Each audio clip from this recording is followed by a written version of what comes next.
महाबोधि महाविहार मुक्ति आंदोलन तीसरे चरण के मार्गदर्शक पूज्य भदंत प्रज्ञाशील जी महाथेरो एवं आकाश लामा जी के जनजागृति अभियान से पिछले 2023 से महाबोधि महाविहार मुक्ति आंदोलन को गति प्रदान हुई। इसी बीच आंदोलन को तोड़ने की साजिश रची गई। श्रामनेर बीनाचार्य को आंदोलन को तोड़ने के लिए हथियार बनाया गया। श्रामनेर बीनाचार्य के खिलाफ अनुज कुमार गुप्ता ने अपराध पंजीबद्ध FIR करने पर 14 मई 2025 को पुलिस ने हवालात में भेज दिया। पूज्य भदंत प्रज्ञाशील जी महाथेरो एवं आकाश लामा जी ने बिना आचार्य की जमानत पर रिहा कराने के वकील को भेजा, लेकिन बिना आचार्य ने जेल से रिहा होने को मना किया। मना क्यों किया गया, ये बात सोचने की है। ऐसा क्यों?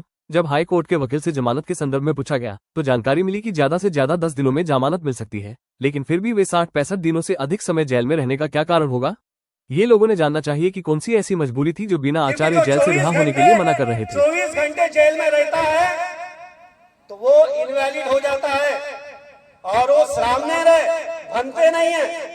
और जब जो बातें बताई जा रही है उस बातों को ध्यान से सुनना, ध्यान से समझना कि धम्म जो होता है आचरण से निर्माण होता है, विनय से निर्माण होता है। और विनय ये कहता है कि जो जेल में गया है उसको सबसे पहले अपने गुरु के पास जाना चाहिए और गुरु के पास जाने के बाद पवारना करनी चाहिए। ये विनय है। पवारना मालूम है क्या आप लोगों को? पवारना पता है? नहीं पता? हाँ ठीक है।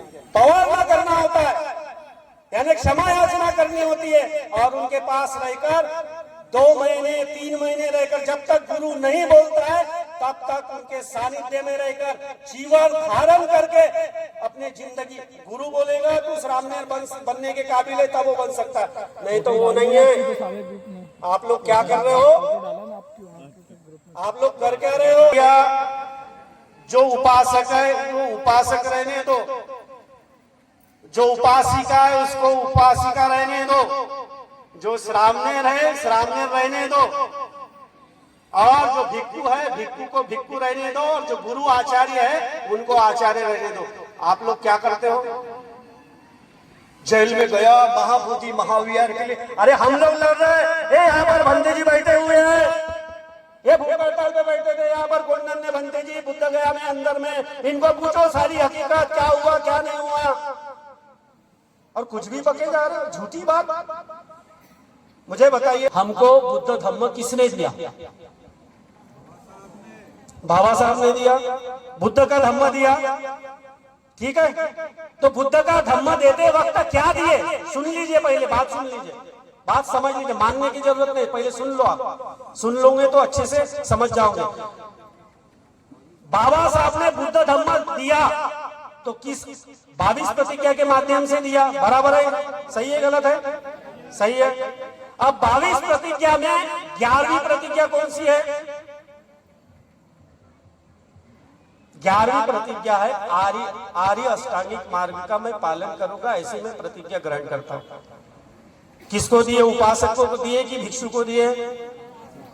उपासिकाओं को दिए कि भिक्षु को भिक्षुनियों को दिए? सही है। तो आर्य अष्टांगिक मार्ग में पहला मार्ग कौन सा है? सम्यक दृष्टि है। सम्यक दृष्टि यदि आप पालन कर लेंगे तो यकीनन आपको सत्य का दर्शन हो जाएगा। बाबा साहब बोलते हैं जो इतिहास से सबक नहीं सीखता, इतिहास उसे सबक सिखा देता है। अगर आप लोग महाबोधि महाविहार मुक्ति आंदोलन को अगर पलट के नहीं देखेंगे, उसके इतिहास को नहीं देखेंगे, तो आपको समझ में ही आएगा नहीं कि हो क्या रहा है। इसलिए इतिहास को जानो। अगर इतिहास से आप लोग सबक सीखकर आचरण नहीं किए तो आपको इतिहास सबक सिखा देगा, और जो भी आंदोलन अभी खड़ा हो गया है ये आंदोलन तबाह हो जाएगा। ये बात आप लोगों को समझने की आवश्यकता है। नागपुर का नितिन गजबी है, ये RSS का आदमी है, मैं नाम ले रहा हूँ, पूरा बता दे रहा हूँ। ये महाबोधि महाविहार को RSS के इशारे पर अगर तुम तोड़ने की कोशिश कर रहे हो, मैं तुम्हें चुनौती देता हूँ। हम भिक्षु बने हैं, अपने प्राणों की बाजी लगाकर हम काम कर रहे हैं। 5000 किलोमीटर हमने घुमाए, धम्म पंडित जी काम कर रहे हैं, यहाँ के उपासक उपासिकाएं काम कर रहे हैं, गुरु के लोग काम कर रहे हैं। छत्तीसगढ़ मध्य प्रदेश में बहुत ताकत से काम हो रहा है।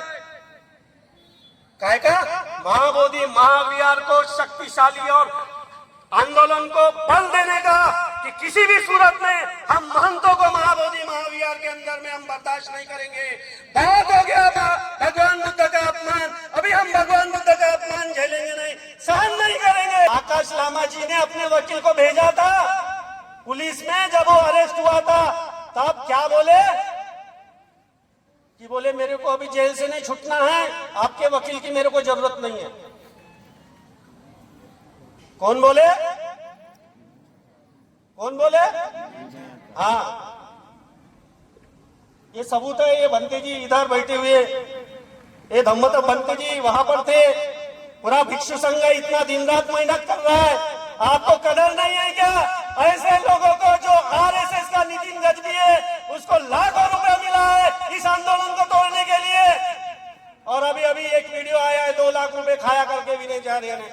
2 लाख रुपए नहीं, लाखों रुपए खाया है, इसका हिसाब है। इसलिए मैं आपको स्पष्ट कर देना चाहता हूं कि ऐसे माहौल में आपको जाने की जरूरत नहीं है। प्रज्ञागिरी बर्बाद हो चुकी है, आप लोगों ने ध्यान नहीं दिया। प्रज्ञागिरी बर्बाद हो चुकी है। वहां धम्म का काम चलता था, वहां शिविर होते थे, वहां पर मन शुद्ध करने का काम होता था। अभी क्या हो रहा है?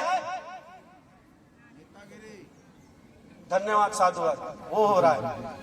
भगवान बुद्ध का धम्म नेतागिरी करने के लिए नहीं है, नेताओं को धम्म का पालन करने की आवश्यकता है।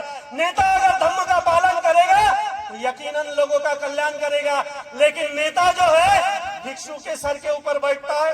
प्रज्ञागिरी में पूज्य भदंत संघरत्न मानके जी ने वो निर्माण किए, उसको बैठा ले।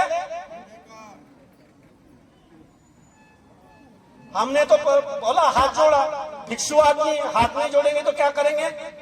भिक्षु आदमी हाथ नहीं जोड़ सकता है, हथियार नहीं उठा सकता।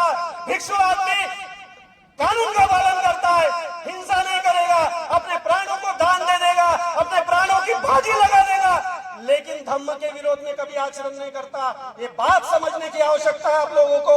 यहाँ पर जितने भी सम्मानीय उपासक उपासिकाएं बैठे, भंती जी ने बताया, ये उपासक उपासिकाएं जागृत है और जागृत उपासक उपासिका यह है। मैं आपको सादर प्रणाम करता हूँ और इस अपेक्षा के साथ कि आप सब लोग, ये जो गंदगी फैल रही है, ये खरपतवार पैदा हो रही है, महाबोधि महाविहार को तोड़ने की साजिश रची जा रही है, नितिन गजबी द्वारा विनयचार्य को लाया जा रहा है। और नितिन गजबी के पीछे कौन है उसको भी मैं जानता हूँ, लेकिन उसका सबूत मेरे पास नहीं है।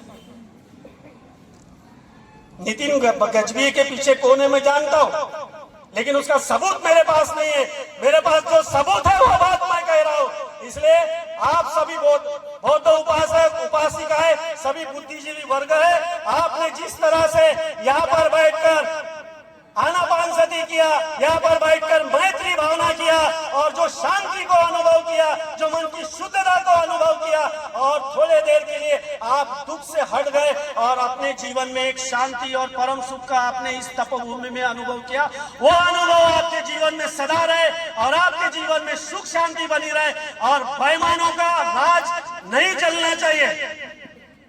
तख्त बदल दो, बेईमानों का मेरे हाथ में नहीं है, मेरे हाथ में नहीं है। तख्त बदल दो, ताज बदल दो, बेईमानों का राज बदल दो, ये मेरे हाथ में नहीं है, ये आप लोगों के हाथ में है। इनके कार्यक्रम अगर आप होने दे रहे हैं तो आप होने दे लेना चाहिए। मैं बता रहा हूं,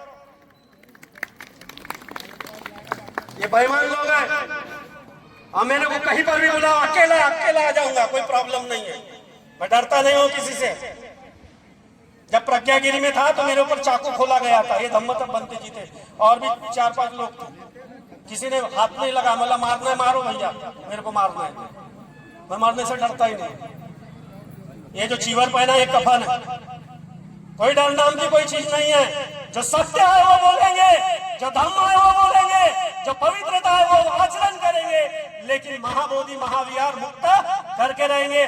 जब तक के महाबोधि महाविहार मुक्त नहीं होता तब तक के हम परिश्रम करते रहेंगे, मेहनत करते रहेंगे और आप लोगों को जगाने का काम करते रहेंगे। आप लोगों ने मेरी बात शांत चित्त से सुनी, आप लोगों को मैं बहुत बहुत साधुवाद देता हूँ। और आज इस तपोभूमि पर मुझे पूज्य भदंत धम्मतप जी ने बुलाया और आप लोगों ने यहाँ पर मुझे सुना, तो आप लोग ऐसा संकल्प ले कि महाबोधि महाविहार जो है मुक्त हम सभी लोग मिलकर करेंगे और हम अपने महाबोधि महाविहार जब तक मुक्त नहीं होता हम लड़ाई लड़ते रहेंगे। एक ही लक्ष्य, एक ही नारा, एक ही ही लक्ष्य, एक ही नारा, मुक्त होगा महाबोधि महाविहार हमारा। मुझे लगा कि आप लोग बोलेंगे एक ही लक्ष्य, एक ही नारा, मुक्त हो महाबोधि महाविहार हमारा। एक ही लक्ष्य, एक ही नारा। नमो बुद्धाय, जय गुरु। जी बहुत बहुत धन्यवाद पूज्य प्रधान धम्मशिखर जी, बालाघाट मध्य प्रदेश। इस क्रांतिकारी